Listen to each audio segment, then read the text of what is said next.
that makes sense. See, I'm learning stuff. Happens to me. Happens to me. There you go. That's good. So who's leading the ship now?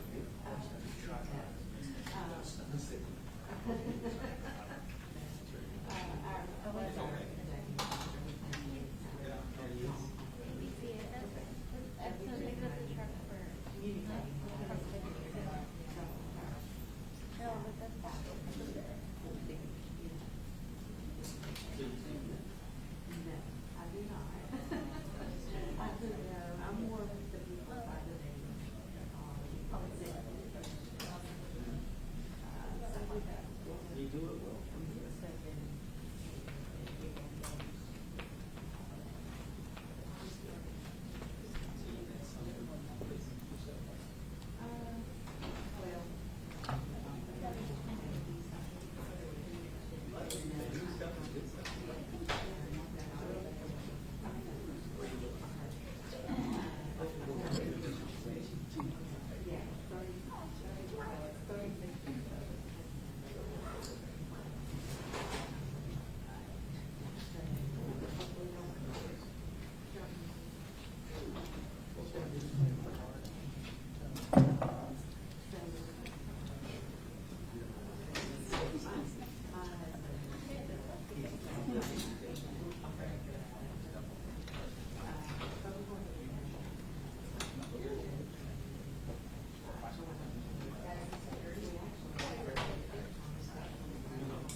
Yeah, I think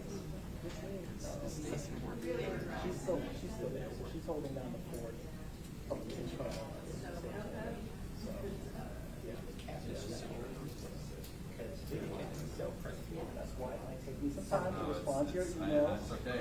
But I appreciate you taking my call at July. Well, I don't know if you saw the later story. I left that number out.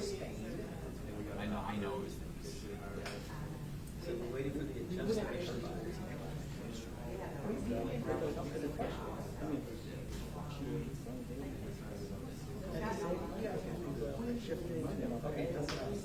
That's why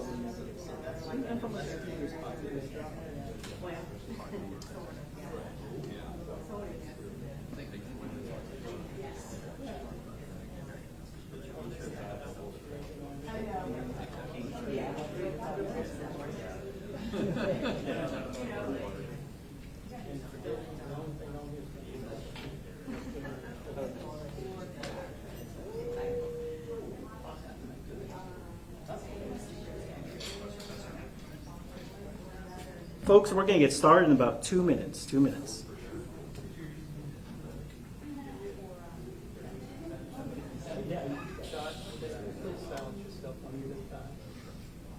How was the beach? Great. How was that drive? Shut up. What? Shut up. You just are I know where you're blurring that part of your life out? Yeah, I know where you're going. I wasn't going anywhere. I know where you're going. Where was I going? I was just see how brutal it was. Simple question. What?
Good afternoon. My name is Lieutenant Jay Borneo with the Public Information Office. Thank you all for joining us today as Chief Estella Patterson provides our second quarter crime statistics as well as discuss community-based initiatives to address violent crime. Chief Patterson is joined today by two esteemed community leaders, the President of the Raleigh Apex Chapter of the NAACP, Mr. Gerald Givens, and retired Colonel of the North Carolina State Highway Patrol, Glenn McNeil. They are also joined by Deputy Chiefs Todd Jordan and Scott Oosterhout and Detective Division Major Sean Anderson. After her remarks, the Chief will take a few questions pertaining to the information provided today. Ladies and gentlemen, Chief Estella Patterson. Thank you, Lieutenant. Good afternoon, and thank you for joining me today for the Raleigh Police Department 2022 second quarter crime data briefing. The second quarter covers the months of April, May, and June. Joining me today are members of the command staff, as Lieutenant Borneo stated, along with our community advocates, who are working very closely with us to address violence in Raleigh.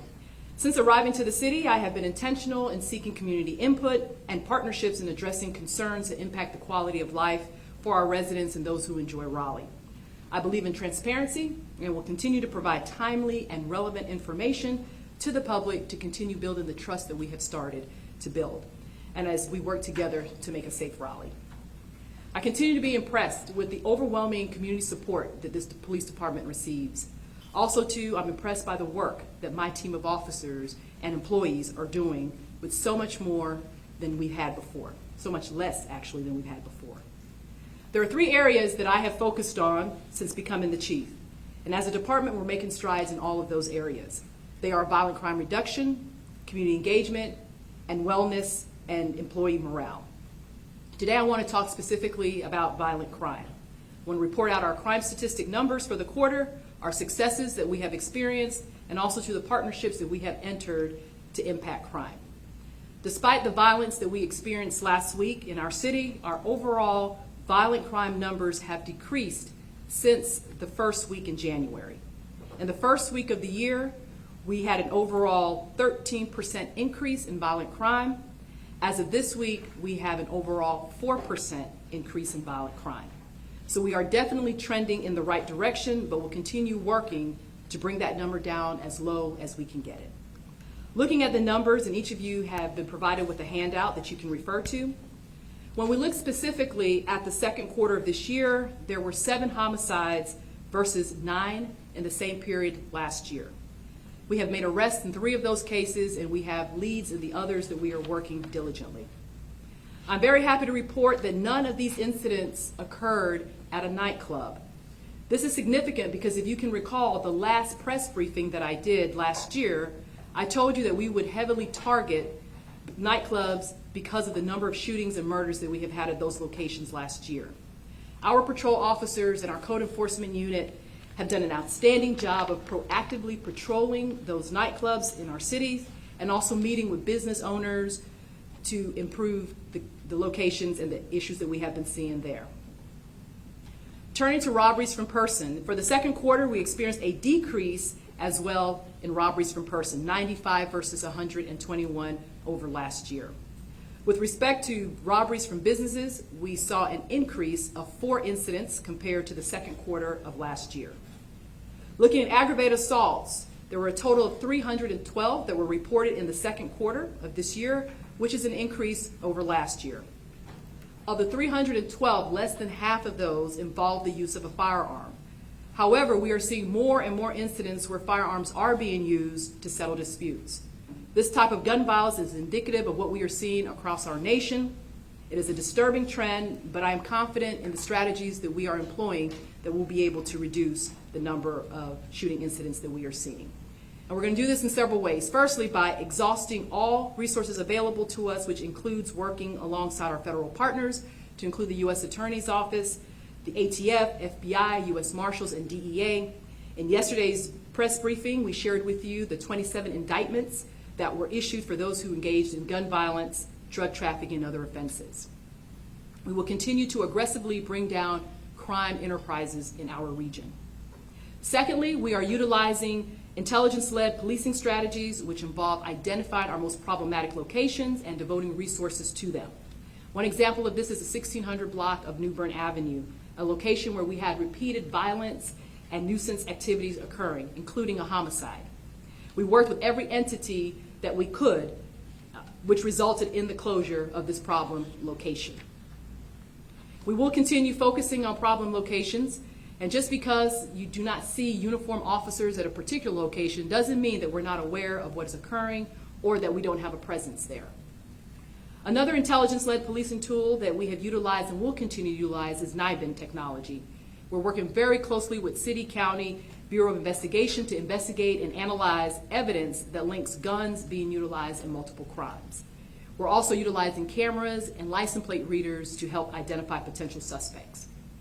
Thirdly, we are working very closely with the District Attorney's Office for prosecution of cases that involve violence. Our detectives conduct bi-weekly meetings with the DA's office as well as the U.S. Attorney's Office. And the DA, I have to say really that the DA's office has just been an extraordinary partner with us in accepting cases that may not rise to the federal level. Fourthly, we are involved in the community, and this is probably the most important aspect of crime fighting and what we're doing. I have stated repeatedly that we cannot combat violent crime without the community's assistance. I'm very excited about the violence interrupter initiatives that the City of Raleigh has provided funding to support. I get the question all the time from community members, what can I do to help? What can I do to impact what I'm seeing in my community? These are individuals who care about their neighborhoods. They care about what is happening in our city. They want to make a difference to keep it safe. So violence interrupter programs are great collaboratives, which I believe are going to have an impact in preventing crime before it even happens. I'm going to ask Mr. Givens in just a little bit, the president, of course, of our NAACP of the Raleigh Apex chapter, if he'll come forward to talk about some of those initiatives. Along with our community involvement, we stand with groups such as Moms Demand Action, and we have some representatives here with us. They advocate for responsible gun ownership, which is important because many times guns are left unattended or they're left in vehicles, which then result in them being stolen and get into the hands of the wrong individuals. We're also partnering with the community to rely on Crime Stoppers tips. If you know something, if you see something, we hope that you will say something. I'm very happy to report that in this year we have seen an increase in the number of tips that have come through our Crime Stoppers number. For the second quarter, we had 242 versus 161 last year. I encourage anyone who is listening today to continue providing information through Crime Stoppers. You can do it anonymously by calling 919-834-4357 or by reaching out to any of our officers. Our officers are community officers. If you see one and you have information, please share it with them. When it comes to violent crime reduction and interruption, it is an all-hands-on-deck approach that we are taking here at the Raleigh Police Department, and we won't stop doing that because we want to make significant impacts. I want to be clear to those who are committing violence in Raleigh. You will be identified and you will be brought to justice. I'd like to highlight a few successes that we have had in the second quarter. Firstly, our firearm seizures.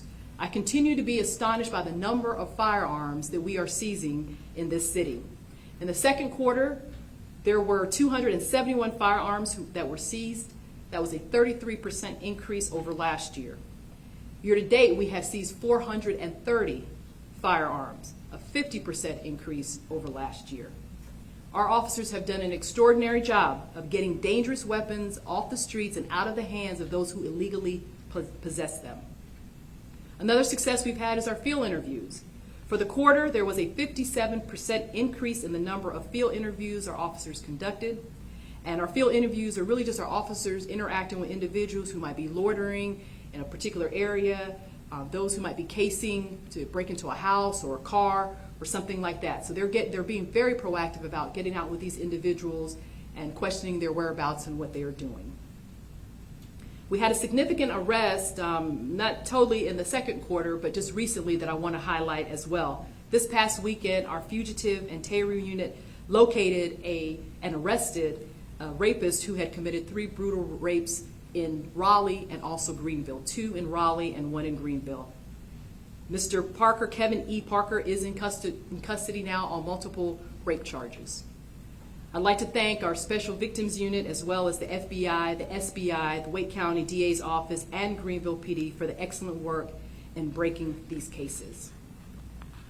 At this time, I'd like to ask Mr. Givens to come forward to speak on the Violence Interrupter Initiative and to talk about how the public can get involved in that work. Mr. Givens? Thank you, Chief. Good afternoon, everyone. Chief, as you know, I just returned from Washington, D.C., where I joined President Joe Biden, gun safety advocates, elected leaders Monday at the White House to recognize the signing of the Bipartisan Safer Communities Act, the first major federal gun safety law enacted in nearly 26 years. Highlights of the Safer Communities Act include background checks for 18 to 21-year-olds, enhanced background checks for people between the ages of 18 to 21 with an enhanced review process through the National Criminal Background Check System, NICS, with an initial investigative period to review juvenile and mental health records in 3 days. The bill incentivizes states to provide juvenile records to allow for enhanced reviews. Closes the boyfriend loophole, which allows convicted domestic abusers to purchase weapons if they are not married to their partner. This loophole ignores the violence and homicide caused by dating partners. The bill closes this loophole.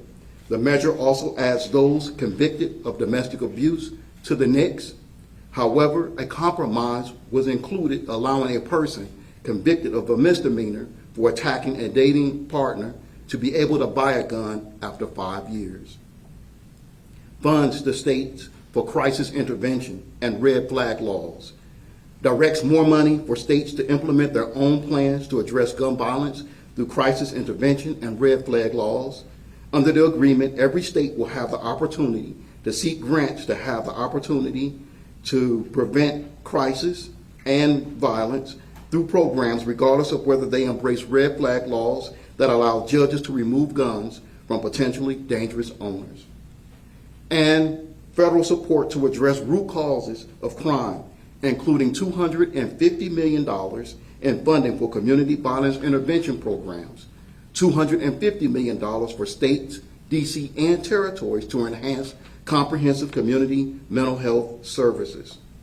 Afterwards, many of us from across the nation exchange ideas, contact information, and pledge to work together on making America safer from violence with an emphasis on gun violence. I'll never forget holding so many of the family members and victims in my arms over the last 2 days in Washington, D.C. Also on Monday, Governor Cooper vetoed a bill that would allow gun owners seeking to renew their concealed weapon permits to avoid taking another firearm safety and training course if the previous permit had expired up to 6 months earlier.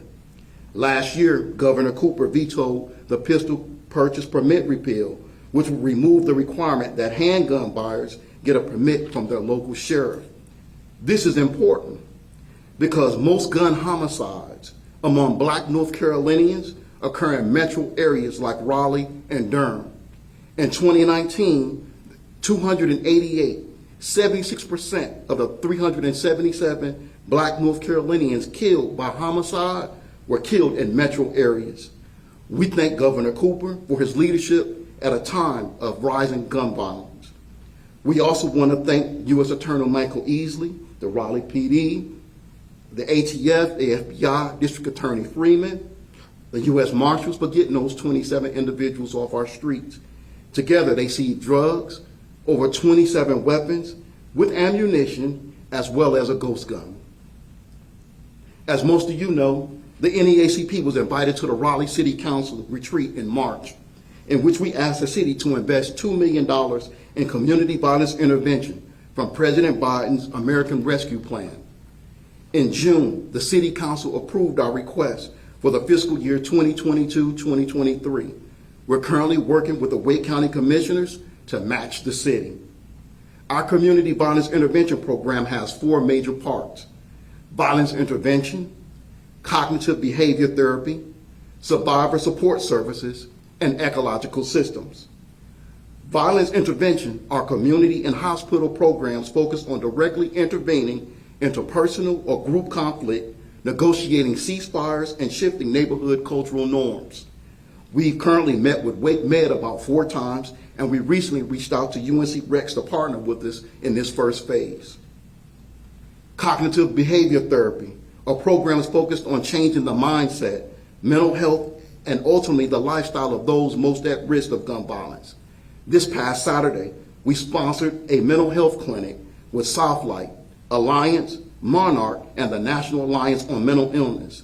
We will continue to work with them on more ways to serve our community and to reduce violence.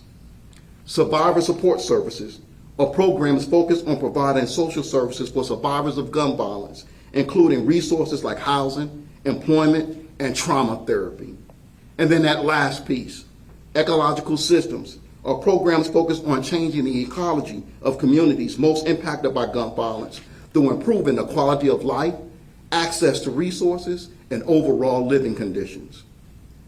We're building a violence exploration team to represent Raleigh, so we may travel to cities such as Boston, Chicago, Indianapolis, New Orleans, Dallas, Oakland, Stockton, California, who've experienced declines of more than 30% in shootings. Our goal is to learn their strategies and to see where they may fit here in Raleigh. Every 2 weeks, our NAACP branch meets with the Community Justice Action Fund, the Education Fund to Stop Gun Violence, the Help Alliance for Violence Intervention, Gilbert's Law Center, and North Carolinians Against Gun Violence. We also meet quarterly with about 20 different organizations around the Triangle to address gun violence. We co-hosted We Wear Orange with Moms Demand Action and the Raleigh Police Department on June 3rd. March for Our Lives Raleigh invited me to serve as their keynote speaker on June 11th. And last month, I had the honor and privilege to go to Los Angeles for 3 days with about 50 gun violence advocates from across the country, with representatives from President Biden's and Vice President Harris's office, as well as a couple of members from Congress, as well as their staffs. University leaders, all of us got together to address gun violence. I was invited to lead the final panel discussion in Los Angeles. In closing, we must continue to address America's growing epidemic gun violence. Mass shootings plus the daily wave of other crimes committed with firearms must not become a regular feature of the American way of life. I never thought I would live to see an era where adults and children are gunned down at school, in places of worship, at their workplaces, at public events with such frequency. We can't allow this to become business as usual. In an average year, 1,400 people die from guns in North Carolina. 3,400 or more are wounded. Every year, an average of 570 people in North Carolina die by gun homicides. In 2020, it was 1,170 who died, the most violent year in the 21st century in North Carolina. Guns are the leading cause of death for children and teens in the state. Gun violence costs North Carolina $9.6 billion, of which $418 million of that is paid by taxpayers. Over the past month, I've met survivors of victims and their families of Columbine, Sandy Hook, Pulse Nightclub, Las Vegas, the Texas First Baptist Church, Marjorie Stoneman Douglas, El Paso, Buffalo, Uvalde, and too many more. Our plea from the NAACP to our community is don't wait for your family to get impacted, to get involved. Get involved right now and help us prevent the loss of life. If we can't be safe, we can't be free. Thank you, Mr. Givens, for that and that call to action. I think it is necessary in this time. We have made some meaningful strides in the first and the second quarter, but we know that we have work to do to reduce the crime numbers. We know that the summer months means more people are going to be out, they're going to be enjoying the outdoors, there's going to be longer days, which can result in interactions that may result in crime. The Raleigh Police Department stands committed to doing all that we can to keep our city safe. We will continue working with our law enforcement partners and the community to end the violence and improve the quality of life for those who live and work and enjoy this city. At this time, we're happy to take any questions that you may have of us. Please note, on cases, we can't give you specific information, but we can just answer in a general sense.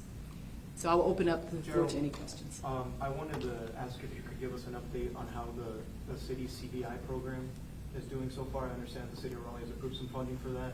I wanted to know a general timeline for that. We're developing that timeline. As a matter of fact, our team, we're looking at the different models from across the country.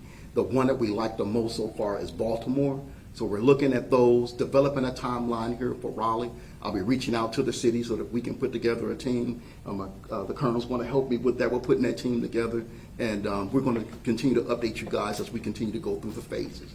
The main part right now is we're meeting with everyone and building the bridges and the contacts, laying the groundwork. How much money was approved? $2 million was set aside for gun violence prevention from the city, and we're asking the county to match. Chief, these Q2 numbers don't include what we saw last week, correct? They do not. Do not. They do not. Can you talk a little bit about, you've mentioned this before, but the staffing challenges you've had, every police department has had, and how this contributes to fighting crime and where your recruiting efforts are as well? Absolutely, yeah. We continue, just like every other city probably in this state, especially large cities, with the staffing numbers. Our officers, our employees are just tasked to do more with less.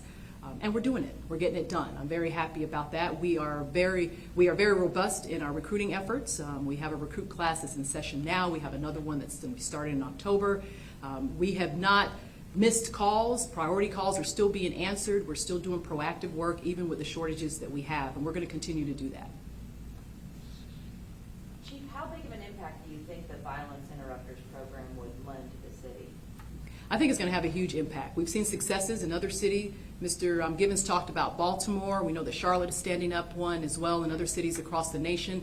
I think the importance of a violence interrupter is really touching those individuals before they make the decision, the wrong decision, to do something violent.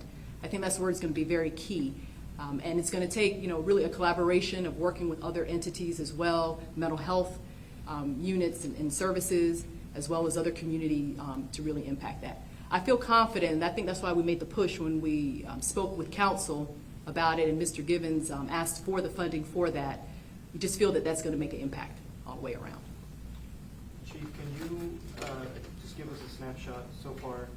Because, according to figures that I requested recently from the department, the number of total of fatal shootings this year is already getting pretty close to the total number of fatal shootings in Raleigh in all 2021. How many of these shootings are they more based on domestic incidents? Are they gang related? Is it a mix of things, or does it lean toward domestic disputes? Sure. So I think overall what we're seeing is most of the shooting events, the suspect and the victims are known to each other, maybe not necessarily in a domestic relationship type thing, but there is some them knowing one another. They're not random acts of violence, which is good, because I know when there's random acts of violence in the community, it gets very concerned. But it's just a matter of us looking at who these individuals are, getting as much information we can about suspects, and then making those linkages. Chief, when it comes to gun violence, what would you say is the reason for this trend, not only here in Raleigh, but across the country too? That's a great question. I think that's one that we've all looked at. Mr. Easley yesterday at his press conference really brought some things to light, which we're seeing, I think, across the board. The gun violence that we're experiencing in the nation, I think, is based on many factors. I think people are on edge coming out of a pandemic. I think we have mental health issues that are also contributing to that. I believe also, too, just what we're facing as a nation, the war in Ukraine, inflation, gas prices, all those things coupled together, I think, results in people just wanting to solve their disputes or their issues with gun violence rather than just maybe taking a pause, stepping back, and then reapproaching the situation. Chief, you talked about these couple of a serial rapist or something like that was taken off the street. Can you detail that a little bit more, because that seems like new information that you're just providing us today? Yes. And yeah, just any more information on that. What was this person? Is this recent? Just a little bit more detail on that also. Sure. So it's one individual that was arrested for 3 cases, and I'm going to ask Major Anderson if she'll come forward just to talk a little bit about that. Thank you, Chief. So there were 3 cases. We had 2 cases in Raleigh. One was from 2018, one was from 2019. We were able to connect that case to a case in Greenville that was an older case from 2006. Being able to collect genetic material from the victims was key. This was someone who had a connection to the community where the victims lived at the time that the cases took place. The MO, if you will, in each case was similar. And then it just took some, if I may brag just a bit, it just took some investigators who didn't forget about these cases and kept following up until we were able to develop a name to match with the material we were able to unfortunately collect from the victims. All right, I want to thank you all for coming out today and working with us. We continue to make the plea towards the community. If you see something, if you know something, that you would please report that to us so that we can, as a police department and with all our resources, address that effectively. All right, thank you. Thank you, everyone.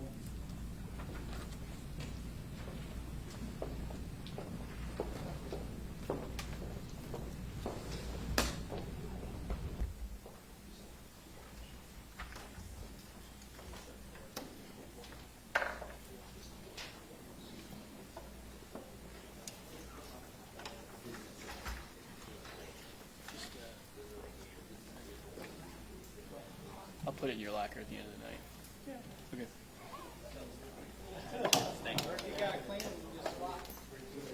Well, I still want to hold on to it in case something happens. You never know. I'll put it in your locker. Do you have a card? Do you need a card?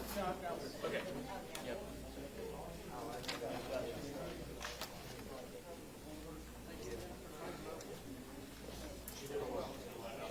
Oh yeah, no, I'm just trying to get my